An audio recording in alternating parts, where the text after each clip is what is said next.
asilimia kubwa ya vijana wa leo wanaamini hakuna ndoa nzuri. Do you think kwa nini? Kwanza nataka nifute hiyo kauli kwamba hakuna ndoa nzuri. Ndoa nzuri zipo na nyingi na zinaleta radha.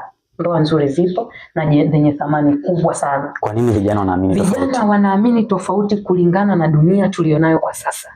Dunia tulionayo kwa sasa imeelezea matatizo kuliko furaha.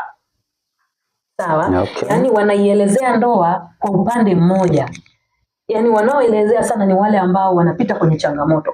Wale wanaopita kwenye ile situation nzuri wanashindwa kuelezea kulingana na watu ambao ndoa wanaichukulia. Mtu anaogopa kusimama kusema jamani ndoa yangu ni nzuri. Kwa sababu anajua kesho linaweza likanitokea lolote. Kwa sababu haina watu waliotuzunguka. Yes. Binadamu wengi waliotuzunguka au binadamu wengi tuliowazunguka watu. Sisi ndio tumefanya ionekane ndoa ni mbaya. Ndoa ni chafu, haistahili, mpaka ukiliona gari la mabiharusi unasema mbona huyu ameingia kwenye matatizo? Anawaza nini? Ni kwa sababu ya vile ambavyo tunaitengenezea jina ndoa ni mbaya. Lakini nataka nikwambie kuna watu wana raha kwenye ndoa zao. Kila hawezi kuexpress. Hawawezi. Wanatamani kuexpose lakini kila akikumbuka aina ya watu nilionao, aina ya watu waliomzunguka anaacha.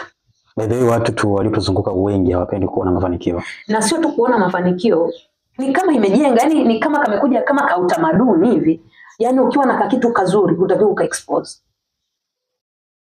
Ukika expose ni matatizo. Kwa nini? Wametafuta kulogwa. Alafu watu wengi sasa hivi wanaamini uongo kuliko ukweli.